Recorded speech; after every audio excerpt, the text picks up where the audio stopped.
You know, if I drew it twice as good, twice as fast, and did twice as much of it, it would make half the impact. Because they're like, oh yeah, it's that guy who always uses black. I saw that other game. There are a lot of ways to get your game going. And my point out of the Darkest Dungeon story is we weren't capitalized. We didn't have a bunch of money.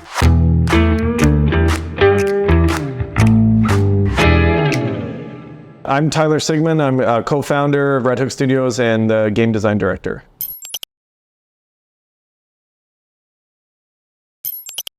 I'm Chris Bourassa. I'm the creative director at Red Hook Studios and co-founder. And we're here talking to 80 Level. I think that we don't take anything for granted. So one of the reasons why we wanted to pivot the direction, the design direction, the tonal direction, even right down to the art direction a little bit on Darkest Dungeon 2 was to recreate that sense of uncertainty and to put ourselves as developers in a little bit more jeopardy as opposed to just creating like a 1.5 version of the game that had found success already. And I think in doing that, it's terrifying and it is unpredictable and kind of forces you to really engage the same muscles that got us up and running on Darkest Dungeon, which is a little bit of fear, a little bit of desperation. It keeps you kind of sharp a little bit. So we really tried to embrace those ideas as we moved from 1 to 2. Yeah, and it's not constant. There's different parts of this journey where one feeling has been stronger than another. So what I would say is we still take a lot of joy and pride. Like I have a Google alert that sends me, at 4 p.m. every day, like articles on Darkest Dungeon just to try to keep an eye on what's working, and sometimes we'll get 10 best games to play, indie games playing Nintendo Switch or something. And I think it's something, like Chris said, we don't take for granted. And what I was saying about the different phases is really coming to terms with the success level of Darkest Dungeon took a while, and it's a dream come true. And then when we started Darkest Dungeon 2, there's you're riding a high because, you've got the successful game, you've got an audience, and, in our case, we had enough funding to be able to make the game we wanted to make without having to, necessarily get clearance from someone else. But then as you get into development, you start realizing that the expectation burden of following a hit game. And that is very challenging because you don't want it to paralyze your creative decisions and put you in a situation where you're afraid to try things. And maybe that goes to what you're saying of, we ultimately, the way Darkest Dungeon 1 succeeded was we made a game we wanted to make. I know it sounds so generic, but I think most game developers identify with that sentiment. And DD2, we made the sequel that we wanted to make, which is something different that would excite us, that would allow us to flex our muscles both artistically, creatively, design-wise, but bringing enough from the first game in. And I think here you're catching us, 6 weeks before launch is the peak of that, where we're working hard, it's stressful, but there's a huge expectation of what a sequel could be. And I think that's, it's a double-edged sword, but we're ultimately super grateful to at least have the opportunity because without DD1's success, we couldn't make DD2. So when I think about Darkest Dungeons, I also think that kind of like the context that is outside of the game, right? When the game launched in early access, for me, this was almost like a synonymous with what early access is. Because I downloaded it and was still in development, and there were feature bumping out here and there, and I was playing it gradually as the game kind of grew. With the part 2, do you still have that experience? Did you have the smooth ride with early access and getting feedback on board while still developing, or you already had kind of more resources, again, the vision was more clear, and you really didn't need that much feedback from the community? No, it was vital. Early access on Darkest Dungeon 2 was extremely important to us, in developing it. In Darkest Dungeon 1, early access was generally used to flesh out content and mature the features that were there. In Darkest Dungeon 2, we've really taken a hard look at a lot of core systems and reimagined or, improved them alongside increasing the scope of the game and the amount of content that's in there. So we really looked at like player feedback through our Discord, and we keep an eye on social media and Reddit and all that, and just kind of collect all of that stuff and see what the general sentiment was. And it led us to some, I think some foundational decisions that, we rebuilt systems from the ground up, like our progression, the relationship system, and then most recently the traversal or the driving segment of the game has had a big overhaul. And, that's kind of a marriage of the feedback we got from players and our own sort of levels of satisfaction or dissatisfaction with these areas of the game, and what we kind of wanted to make.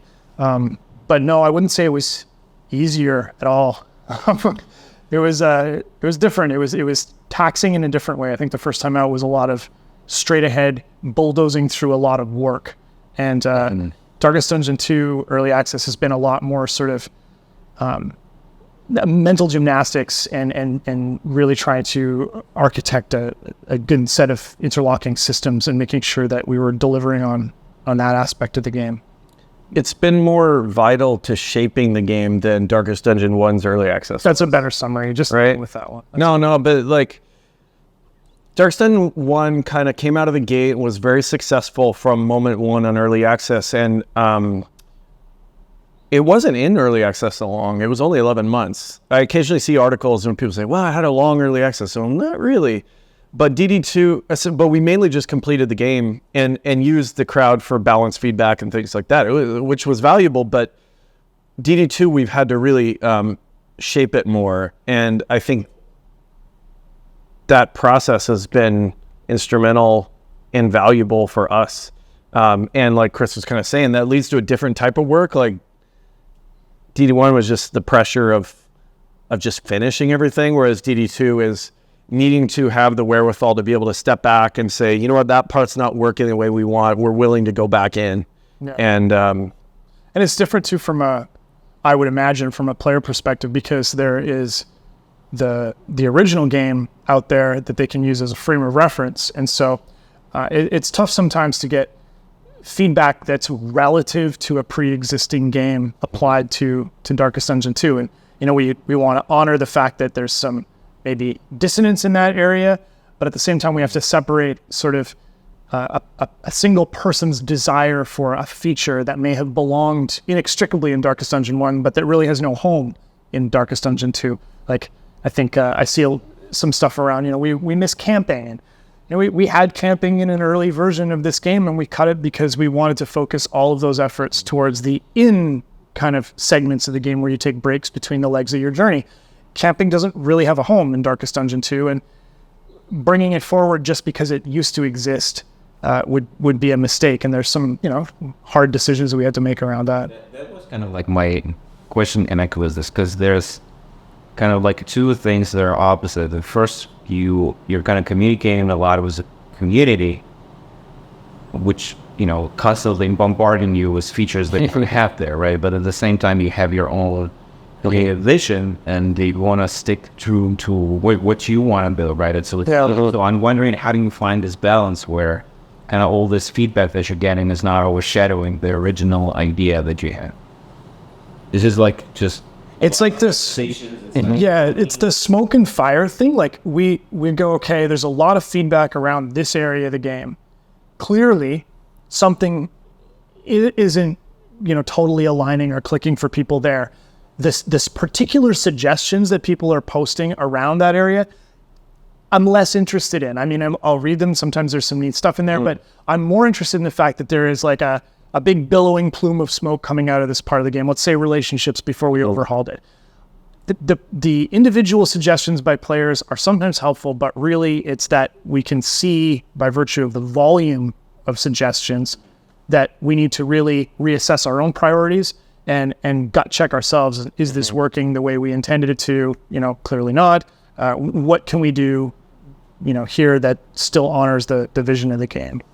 Do you feel it's a good basically tool for developers to kind of talk to community early on, to kind of get the feedback and then make decisions, not just for the sake of this feedback, but kind of like comparing it to what you're feeling, what your play tests are saying, and then kind of altering. Yeah, you use it as like an alert system. Like, there's a red alert in this part of the game, okay, now go away and think about your game as a whole, think about what you're trying to say with the game, think about what's important to you as a developer, and then bring all of that back to the sort of, smoldering pile, the corner in your game that's not, working for the fans, and bring your own solutions to bear, Yeah, you have to have a confidence in your core idea, I think, and not be led astray. So I say this is how we develop games. Like, you can look at Fortnite and say, if they would have stuck with their core idea, they never would have pivoted and never would have become the success. So for every story, there's a counter story. But the way that we succeeded with Darkest Dungeon 1 was staying very true to the ideal of what we were trying to do in the game. And that sounds very generic, but what I mean there is when a piece of feedback comes in, it's pretty easy to sort it into that's not the game we're making, throw it out. Or, oh, okay, that is interesting. Could we incorporate that feedback and not endanger our sort of core of the game? And if so, then you consider it. And I think it has led in some cases for us to reconsider what certain systems do. So the relationship system is a great example where, because of how important the affliction system was in Darkest Dungeon 1, and that's what we call a system where you get stress and then the person goes, berserk or whatever, or becomes virtuous, and that's a really great turning point in the game. We really thought relationships were going to kind of be like a huge part of the game. And what we found through feedback, A, is we didn't really implement it in a way that was satisfying. But B, instead of it being like lead solo guitar, maybe it needs to be rhythm guitar in the background or bass guitar, Is that the bass guitar though? Well, this is the bass guitar. Okay. Right. There it is. Bum, bum, bum, bum, bum, bum. But, and so it actually maybe is more successful if we take it down a notch instead of it being in your face all the time. And so that's where community feedback, I think, was important, but we were able to do that without endangering like the core of what the game is, which is this journey of this confronting your failures of like, trying to keep these guys together to make it to the mountain. Because we got a lot of feedback going, you should just do afflictions again. Like relationships aren't working, just do afflictions. And I think that's an example of kind of the smoke and fire thing. It's like, okay, the relationships themselves aren't working, but we believe that it's important to have a relationship feature rather than a retread of the affliction system. So, yeah, because ultimately it's a road trip, it's a journey. It's about interaction of these 4 specific heroes, and you can't do that if everyone's just focused on themselves. Like, DD1 is kind of a more selfish game for the heroes, whereas DD2, they're collectively trying to accomplish something, and it goes to the root of our design intent. We wanted to create a road trip simulator, So what you talked a little bit about afflictions, and I remember I think it was a Gene talk or something, where there was a little clip of a streamer. Oh yeah, Ezekiel. And this is a robot. I think he died at the very end, and it's like it was amazing. The reaction was like it was amazing. It was real. Yeah, it was real. It was a lot. It was a career high for me, for sure. When you're getting this kind of feedback, because it's also feedback, right? So yeah, how do you decide that this is how it's supposed to be experienced? And this is like normal. And when you think, like, oh, well, maybe we should a bit lower. It's the difference, I think, for us between something that is hard and something that's uncompromising. And I think we've always tried to make a game or games that are uncompromising. So we punish you or reward you for your choices, and we expect you to roll with some randomized punches, kind of like life, We don't want every enemy's power jacked up and every hero's power completely dropped so that it's just hard for the sake of being hard. It's meant to be, permanent, and that your choices have to last, and you're going to have to mitigate some bad punches. And sometimes you'll paint yourself into a corner. And I think the line for me is, if someone can have a big temper tantrum after playing either one of our games, love that. But if they can walk back and go, you know what, I should have spent the money on rest items at the inn. I should have done invested in their relationships more before I set out into the next biome. That's why I had a bunch of meltdowns. That's why I went into the boss fight disadvantaged, and that's why I wiped. So they can be mad at the boss and mad at us, but if they can track it back and go, actually, there's a thread of decision-making here, and I created my own demise, I think we're in the right spot. And we're not always going to be in the right spot from like a balance tuning architecture standpoint. It's an ongoing process, always. But the goal is that, where it's like, you can be mad today, but if you just give it some thought when you're lying in bed later, hopefully you realize it was actually your fault all along. Yeah, and I guess that line too is, so that clip of Ezekiel playing, first of all, he, at the time at least, I don't know if he still is, he's a little more of an animated personality anyway, right? So it's not like we took it was the most calm and collected, person ever, and then they blew their top. But also, I think if he walks away from the game and never comes back, that is too far. Yeah. The fact that he was invested and there was a moment of really high tension where literally that boss was down to 1 hit point and he's got 2 people left and it came down to that, who knows which way it'll go. That level of investment and excitement is really cool. But if he didn't wake up the next day and want to try it again, then maybe we've gone too far, because now we're just driving people away. That's not our game. It was never our goal of Darkest Dungeon to drive people away. It was more to present a very unique experience that will challenge you. We always point back to, when you boot either game, we show a message on screen that says, this is a challenging game, basically, and be prepared to be put in positions of adversity. I'm paraphrasing our We're not language. expected to win. Sometimes you have bad days, right? Like, I had a bad day yesterday. My flight was canceled. It was a huge mess, and I had to go through this whole rigmarole. It's not what I wanted, but have to roll with it. We are making entertainment at the end of the day. We're just making entertainment that is challenging you in a specific way, and the line is really about, can we make people feel something, but still give them entertainment?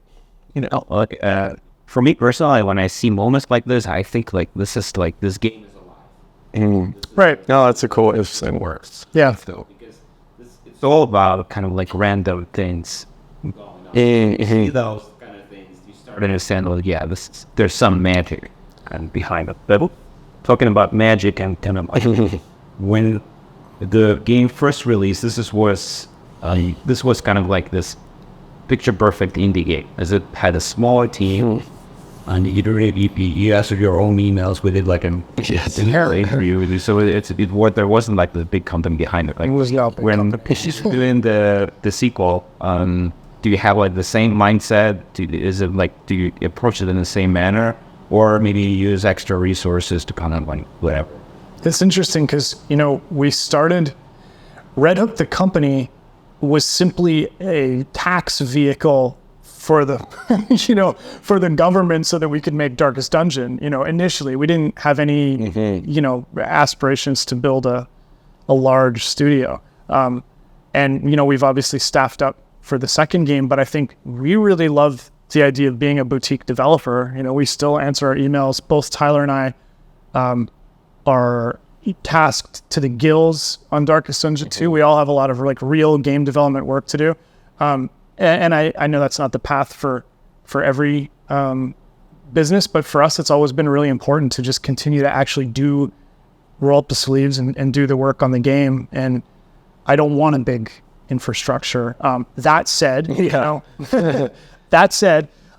we've hired a great team, and we're roughly 25 people now. Yeah, it's amazing. And we're trying to delegate where it makes sense so that we can focus our efforts, where they're needed most. But we don't have this desire to grow into a 100-person studio just because we can. I think we like the idea of a boutique shop. I don't like the idea of working 80-hour weeks, so there's got to be a lot. Yeah, I think there's some things that have taken us quite a long time to learn that we can let go of, because there's kind of like, I guess to your question, there's sort of I don't know if nobility is the right answer, but there's something nice about bootstrapping your company and doing everything yourself. But then there comes a point where you're like, I'm slowing this process down. And so, for example, we recently hired a communications director, something arguably we should have done years ago with the size of our community. It's insane in hindsight that it took us that long. Yeah. But I think part of it was having started that way where every piece of marketing we did was generated from one of the two of us or both of us, and then working with other team members, whatever. But this is an example where, you know what, that's not like our secret sauce might be the messaging of the game, the messaging of the marketing or what the game's about, but there's other people that can execute better. And like, so our communication director is actively taking load off of us to handle some of these things. Now, that doesn't mean we want her fielding all the emails. We want her connecting us with, you know, people like yourself so we can answer them. But similarly to her, you know, with the team of 25, we've got some fantastically talented people who are just working their butts off on this game. And it's a different type of responsibility now because we're guiding a ship with not just us in it, but other people, you know. But we never want to get so big that we're not touching the game. We're capable of more. Like, we have people who have talents that we just, you know, skills that we just don't have personally, you know, or we didn't have on our small team of 5. So, yeah, you know, I think the polish in Darkest Dungeon 2, the presentation is, you know, a light years beyond, you know, what I was able to draw for Darkest Dungeon 1. And I still take a great amount of pride in that. You know, it's not just me that did it, obviously, but we're able to move it forward that much more because of all these people who are owning it and contributing, you know, their own time and effort and energy to making it something special, you know, in all of their little areas. So we're capable of kind of swinging a little bit harder, but it does mean that our role has to change a little bit. So there's always this pain when you're going from like a contributor manager to like a manager at a bigger team. Yeah. How do you make sure that you're kind of still hands-on, but at the same time you're not, you know, micromanaging? It's really hard. I don't think we figured that out. I'll be honest. I haven't figured that out. Yeah, I mean, so your situation is maybe, well, I don't want to say more straightforward, but like Chris is still a concept artist for the game. So a lot of things begin with his pen. You know, what is the next boss going to be? We might talk about it, but he is ultimately going to draw a concept for what the boss is. So they originate, and so it's you can't possibly extricate yourself from that situation yet. But on the downside, yeah, then he's doing some textures that maybe you should be, you know, guiding other people instead or whatever. But this is a work in progress for us. And on my side, I think I've learned this is an ongoing thing because there's certain things I know how to do on design-wise or that I don't know how to explain, that I realize, shit, I'm actually not a great manager at this part. Like, I'm not able to guide. So it's been a learning experience for me too. But when you bring on really good people and see them start to flourish, it becomes easier because you learn what they can do. And then, you know, I think we have maybe different management styles, but I think both of us kind of ultimately, we want to just nudge people in the right direction and not have to get it there and do every little thing. And I mean, we both experienced cases where someone has created something that we're like, thank God they did that because, you know, that I wouldn't have done it as well or something. And I think that is the mark of success of growing a team rather than them just being extensions of our fingertips, you know.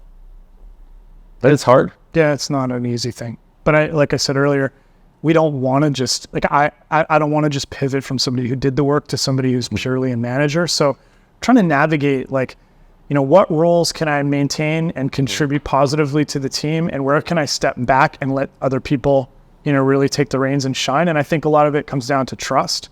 When you get people around you that start proving just how much they can contribute, it becomes a lot easier to just let them do their thing. So let's touch on this topic of trust, and especially since you're like a designer and you did a lot of sketches and figured out this visual language for the game, which is probably one of the reasons for its tremendous success.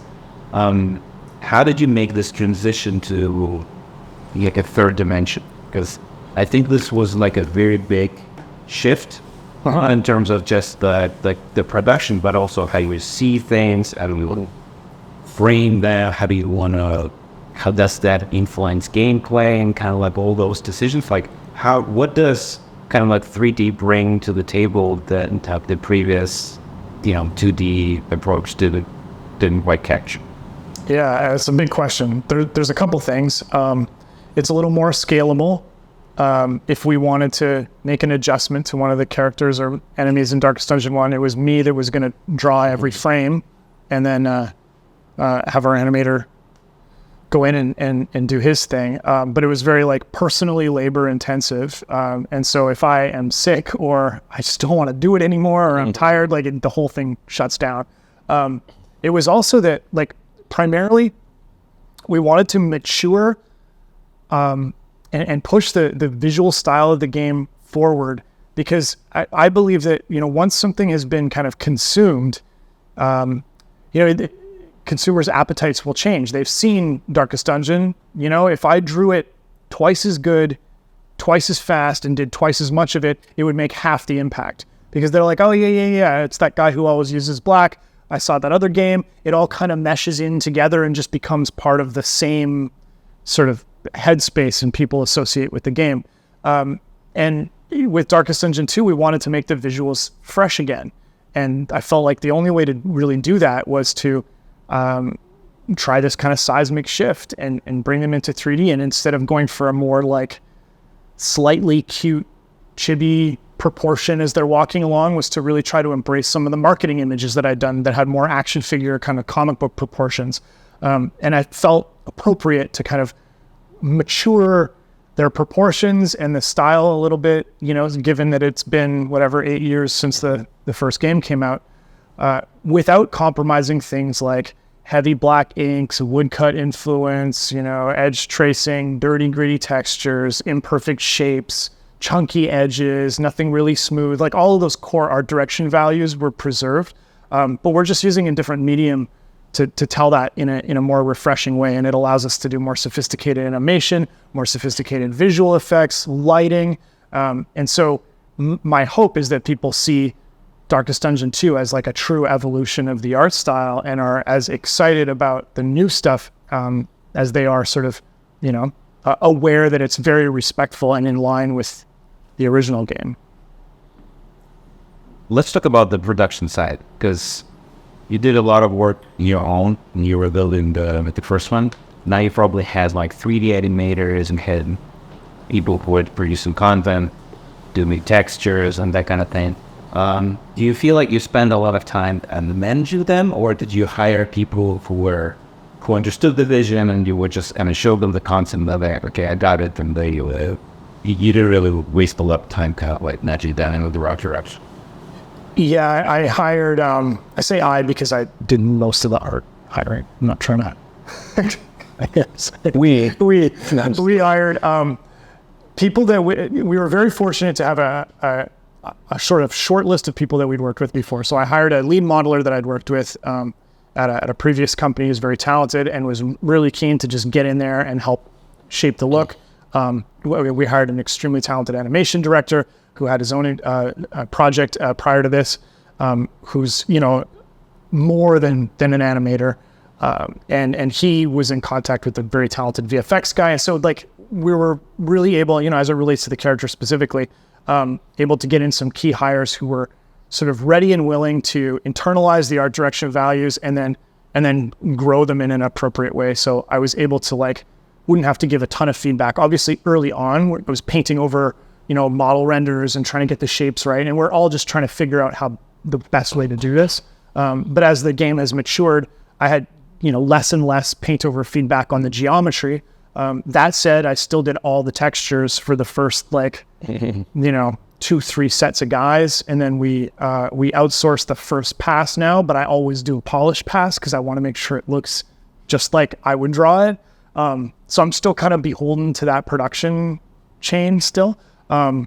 But I think we really tried to put experienced senior people who understood what it is we were trying to get visually out of the game into key positions. And they've performed incredibly well. So kind of talking about experience, and I want to shift to the last part of the interview where we talked more about, going to market, selling it. You had a playbook on the previous one that you could just follow and work with.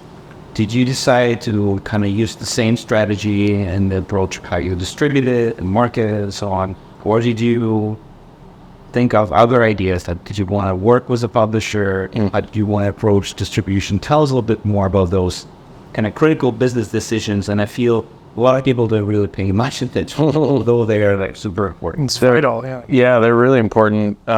Fortunately, I sometimes have conversations like this with other small teams, and I think a real key is to remember that all small teams are not the same. Everyone's interests aren't the same, their backgrounds aren't the same, etc. Chris and I, our combined backgrounds and interests weren't just in game. Like, we also kind of wanted to run our own business, which it sounds silly, but it's not always the case when a small team starts. They're like, running a business is just what we have to do to make the game. But we were also kind of interested in, and had some experience releasing, like I'd worked at another studio that we had done a Steam release on before Red Hook, and that ended up being really invaluable. But to answer your question about like the playbook, we're not dogmatically attached to any one way of marketing and distributing games. But for example, Darkest Dungeon was a game kind of aimed at core gamers, the kind you might find on Steam. I was a Steam gamer, he's a Steam gamer, and Steam was an open marketplace. That's, we brought Darkest Dungeon 1 there, ended up having a lot of success. So our plan was to follow that again, because why change it? We had entertained some offers from publishers on Darkest Dungeon 1, but they came in too late. Like, to recap, the DD1 story is like we bootstrapped, then we kickstarted, then we went early access. And somewhere along the line there, close to early access, once the game already had some marketing momentum, which was all entirely just guerrilla marketing from us, a couple publishers like, hey, we'd like to get involved. Well, a publisher, the value they add is presumably like more awareness, more distribution, better marketing, and some other support services like Loc and QA or whatever. And we had already done all that marketing stuff. So we didn't end up working with a publisher on DD1 because it was just kind of too late, but not because we were dogmatically opposed. On DD2, we've been really open to a wide variety of business arrangements, but barring any change, is follow our playbook. The big thing that happened that shifted our play was deciding to release on the Epic Game Store first instead of Steam. That was entirely based on, business conditions of the marketplace changing, and Epic, really wanting to bring some high quality content, to their platform to try to encourage people to adopt their storefront. And, there was a nice basic business arrangement there where it helped reduce the risk on our game, because these games are not cheap these days. I mean, we made Darkest Dungeon 1 with 5 people, and that didn't cost too much out of pocket, mainly because none of us were paying ourselves. But on DD2, we have 25 people who surprisingly don't want to work for a promise of potential payment later. And so I guess, there's an element there where you also have to sort of worry about survival, worry about these things. So we ended up coming to Epic. But as far as the marketing, and ultimately, we're coming out on Steam, which remains our biggest user base by far of Darkest Dungeon 1. There's something around 5 million core game units sold on Steam alone. So that's very important to us. But publishers, again, like we sort of just, we didn't really need funding, and we felt we could market the game reasonably well. So there wasn't like a super compelling reason, but it's not that we were close to it. So the advice I would kind of give other teams is look at your strengths and experiences and partner with people that can complement it. And we were just kind of fortunate that we were constrained enough at the beginning that we had at least some experience doing that before, like I mentioned, and that helped. And so then going into DD2, we kind of have a playbook. But that being said, we've learned things that we don't do that great, or that we're out of time on. So I mentioned, and we're using like a couple PR agencies to help us with launch, because you've got to look for ways to sort of have force multipliers, I think, because we're still ultimately if you're texturing, you can't do everything else. And so we're trying to get smarter about that as we, continue to stay in business. But I have this question about kind of like this choice, good to go with a platform or to do it yourself. When you see a game like that where you already sold like 5 million copies, right? And you had this huge, user base, you can go and Reddit, there's then be like hundreds of threads, if not thousands probably. And the question is like, are you okay with kind of like locking into the platform and giving away a portion of your potential revenue if you compare it to just, do a website, launching your own, add some kind of payment there, like I think Stardew Valley is a good example where he kind of, he just started doing it on his own without Steam or any publisher, and it was a one story. Like, what's your take on it? Do you feel like this, basically, this percentage that you're giving to Epic or Steam, is it worth it? Like, is it like the ecosystem? Is it worth it? They have access to so many more people than we could get to come to our website, Yeah, I have strong feelings on this that don't seem to match like some of the current discourse, but absolutely it's been worth it. I mean, Darkest Dungeon could not have possibly sold that many copies without the ability to get in front of eyeballs on Steam. Specifically calling out like something Steam does really well is opportunities to re-promote the game, have these sales to surface the game in different ways. All these things that say in the old, I guess because we've been around long enough too, we remember when you had to try to get a publisher to get you on an end cap at Best Buy, and that's bought space. Like, it has to be a publisher that is willing to like pay Best Buy to get that positioning. And it's a really wonderful thing to have these meritocracy storefronts. I mean, it's not easy. There's a ton of competition, all that kind of things, but people buy games there. That's where they're shopping. And I think that, sure, Minecraft or Stardew Valley maybe were able to do their own e-commerce, if you will, to start. Yeah. But, I've never felt like the money we're giving the storefront is not worth it. And so it's never really... Now, do I like to see competitive pressure pushing that down? Yes. Yeah. I mean, we want them to have as small a take as possible because it means more money for us in the end. But there's not a lack of value. And I think maybe this is a bit abstract, but I think the proof is in what you see. If they weren't delivering value, everyone would be selling their games on their own sites and making bank, and those storefronts would be suffering. The reality is the hardest part not the hardest part is making a good game. Yeah. Discoverability is very challenging. Yeah. And so if you have a URL somewhere, now the challenge is how do you get 5 million people to visit and convert off your website? That feels very daunting, as opposed to the storefront takes a cut for solving that problem, or for potentially solving that problem for you, for at least making it possible for you to get that number of eyes on your store page. So I tend to agree. Yeah, it's just there's a reason they keep growing and being successful, I think. And that's a whole host of other headaches. Now we got to solve the problems of our own distribution, and then downsides or downtime on our own website that, you get hit DDoS and now you can't distribute your game. Like, I don't want to launch a game on like GeoCities. Yeah. It's a nightmare. But I think part of this too is like, you can't do everything. So we want to make a good game and use existing vehicles. Now, if the marketplace changes and shifts and storefront cuts become 70% or something, like maybe we'll have to innovate. But we have very good relationships with the storefronts, and I think they're quite valuable. It sounds like I'm working for a storefront, but we could not be where we are without that, and so it still works.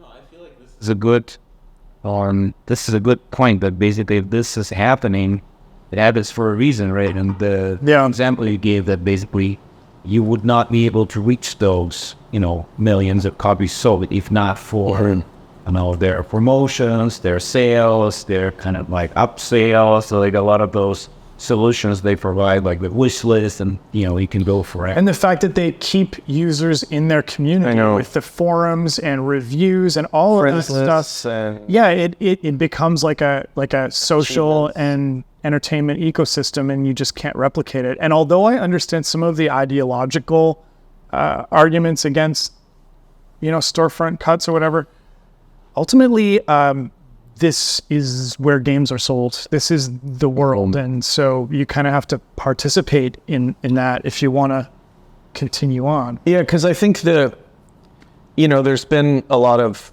consumer backlash against other storefronts. And what's fascinating is like the Epic storefront, offers a better developer cut, a more generous developer cut than Steam. But there's a lot of switching costs, or like inertia with users. If most of their game library is one place, whether it's Xbox, PlayStation, Steam, whatever, we're seeing that they're resistant to shifting, right?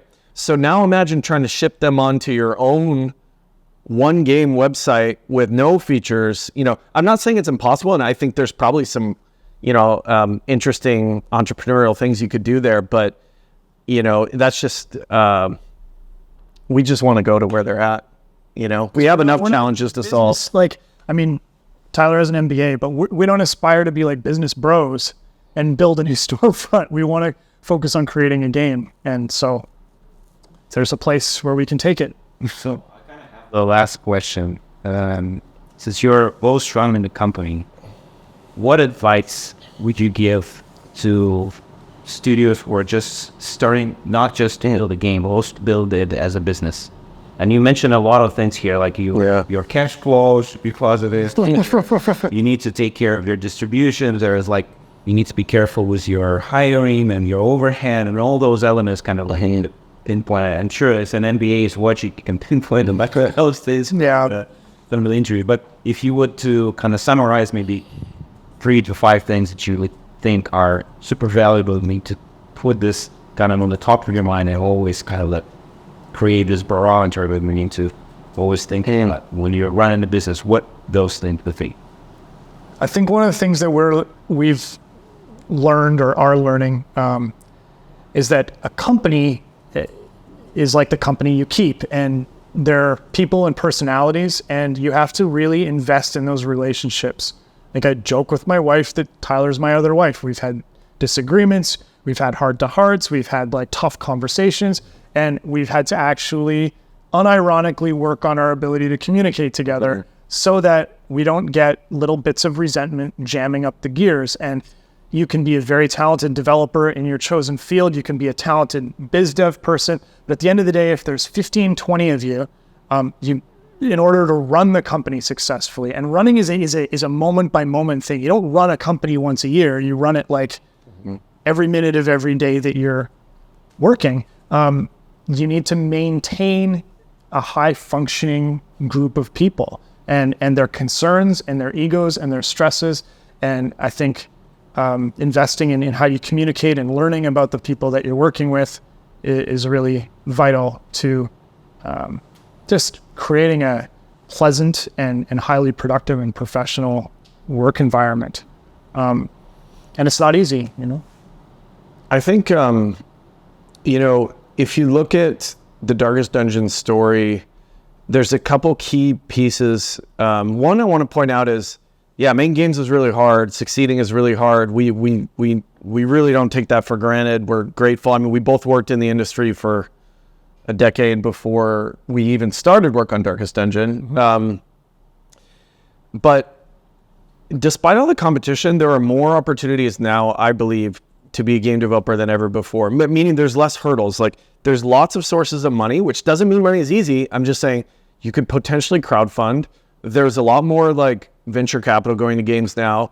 Publishers have had to change their models. There's a lot of publishers that are looking for the next indie hit, like a Devolver or something. And you still have your big publishers, which is not going to be really too much of a concern for most people just starting out. But there are a lot of ways to get your game going. And my point out of the Darkest Dungeon story is we weren't capitalized. We didn't have a bunch of money. We had just enough savings for us each to be working for a while, and keep food on the table at home. Then we decided to try out a trailer to see if we made a fake gameplay trailer to see if we get people interested in the concept of the game, got a little interest. Then we went to Kickstarter and were able to get, some interest there. And then we went to early access. So we stepping stoned it. And I think that a smart thing to do would be set yourself some milestones to try to see if your idea is working. Because something that it's easy to say now with Darkest Dungeon having worked, but we had many conversations where we were if this doesn't go well, we might have to pull the plug. Yeah. Because maybe we do the trailer, nobody cares on YouTube. Okay. Maybe we should just stop there. We do the Kickstarter, it doesn't fund or it barely funds. Okay, that's a warning sign. Yeah. So I think that's a way to turn your success from a binary we did it or we didn't do it into did we get closer to our objective? I know that sounds really vague, but I think The reason I say this is I'm assuming most small teams are going to be self-funded or something. And, it's better to face the music that your idea maybe isn't working early than it is to spend 5 years and then figure out it's not working. But at the same time, you have to have enough courage to proceed through the difficult things, right? But I think the trick is like figuring out when you're getting a genuine warning sign and when it's time to just dig deep and find the courage to believe in yourself.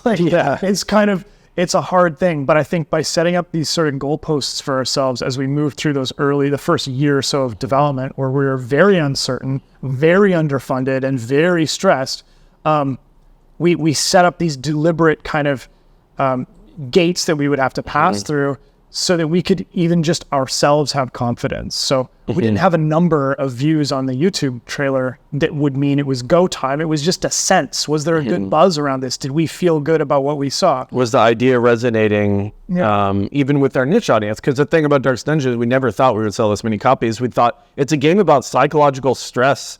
We were just hoping to sell enough copies to pay for our salaries for the couple years working on it, But that was our strategy also. We didn't mind that we weren't trying to go mass market, that was so I think if all the feedback was telling us our idea wasn't working, then that might have changed our mind.